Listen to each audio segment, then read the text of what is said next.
Bahasa Indonesia dirumuskan oleh para pemuda yang kemudian menjadi pendiri bangsa dan negara Indonesia, terdapat pada bunyi alinea ketiga dalam Ikrar Sumpah Pemuda pada tanggal 28 Oktober 1928. Jelas bahwa yang menjadi bahasa persatuan bangsa Indonesia adalah bahasa Indonesia.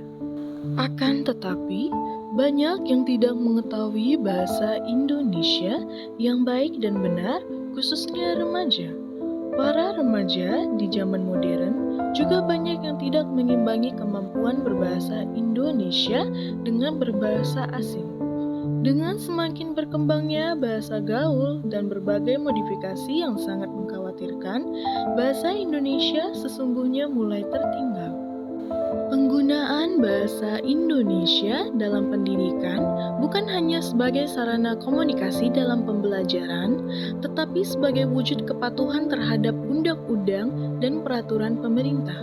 Selain itu, sebagai bentuk rasa bangga, setia, dan penghargaan terhadap bahasa persatuan Indonesia. Untuk mengetahui informasi lebih lengkapnya, mari kita tanya pada narasumber yang tepat, yaitu Dr. Hajah Emi Erwina, MA. Beliau merupakan dosen Fakultas Bahasa dan Komunikasi Universitas Harapan.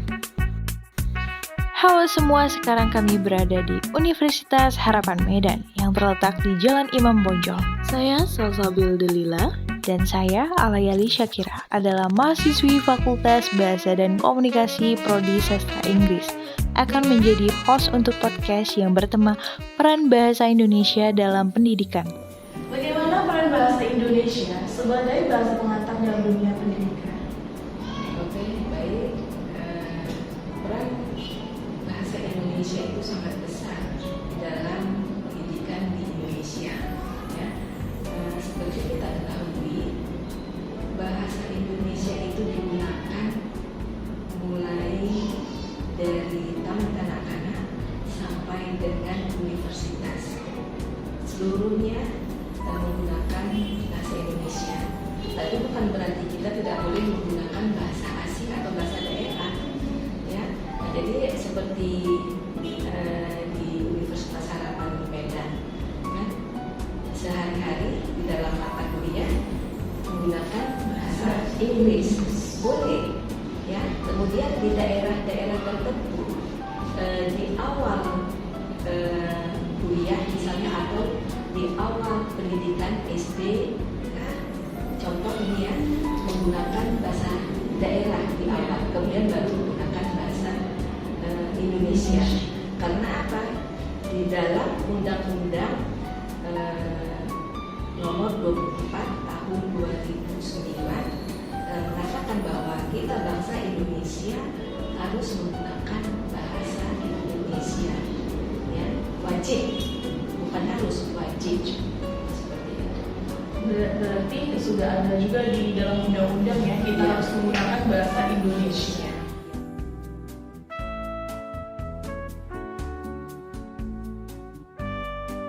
Mengapa dalam dunia pendidikan itu kita harus menggunakan bahasa Indonesia yang baku? Kenapa kita tidak dibolehkan untuk memakai bahasa Indonesia yang kurang baik atau bisa dibilang tidak baku ya biasanya ya? Oke. Seperti kita ketahui, di dalam bahasa Indonesia itu ada bahasa Indonesia baku dan bahasa Indonesia tidak baku. Iya. Di dalam pendidikan wajib seperti yang undang-undang tadi sampaikan, kita wajib menggunakan bahasa Indonesia. Nah, siapa lagi yang membanggakan atau memartabatkan bahasa kita, bahasa Indonesia, kalau bukan kita sendiri? Nah, seperti itu kan. Nah, jadi yang wajib kita menggunakan bahasa Indonesia yang baku. Nah, tetapi masalahnya sampai sekarang masih banyak orang yang tidak menggunakan bahasa baku dengan baik. Ya. Nah, jadi di dalam pendidikan mulai TK, SD, SMP, ya tingkatan atas itu ya, sampai kita dan mahasiswa. Ya. Dosen itu wajib menggunakan bahasa Indonesia yang baku. Guru wajib menggunakan bahasa Indonesia yang baku. Nah, di luar dari pendidikan di masyarakat ya atau pejabat-pejabat juga harus menggunakan bahasa Indonesia yang baku. Nah, seperti itu. Ada saja contoh kesalahan dalam menggunakan bahasa Indonesia yang baik. Oke, kalau kita mengucapkan ya kata sistem, nah, itu masih sering orang menyebutkan dengan kata sistem. Iya. Karena apa? Pengaruh dari bahasa Belanda. Kalau di dalam bahasa Inggris kan sistem. Iya. Di dalam bahasa Belanda sistem, ada e-nya atau i dan i ada dua disebutkan. Kalau bahasa Inggris kan sistem s e s ya s y t i m kan. Tapi kalau di dalam bahasa Belanda ada i-nya dua. Nah, jadi terbiasa kita mengucapkannya dengan sistem. Nah, itu sampai sekarang, sampai saat ini masih banyak orang yang menggunakan seperti itu. Nah, kemudian kalau di dalam bahasa Indonesia yang baku untuk pengucapan kata karier, nah itu juga masih banyak yang salah. Karier.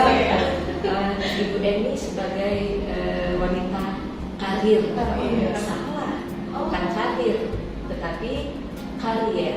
Nah, seperti itu. Contoh banyak sekali. Dulu seperti dilihat ya di mana-mana di jalan atau di ada apotek lah tulisannya ya apotek. Dan dulu kan apotik, apoteknya. Tetapi sekarang sudah baik, ya sudah bagus. Semua apotek itu sudah mengubah kata apotek itu menjadi apotek. Ya kan kita bisa lihat ya kita di kawasan Medan ya, sudah banyak yang diubah kata apotek menjadi apotek.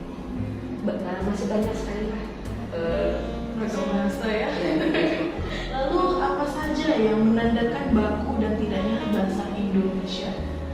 Nah, itu seperti tadi saya sampaikan tadi, cara penulisan, cara pengucapan yang baku. Nah, itu sebetulnya tulisan ya sudah ada dibuat atau kata sudah ada dibuat di dalam Kamus Besar Bahasa Indonesia.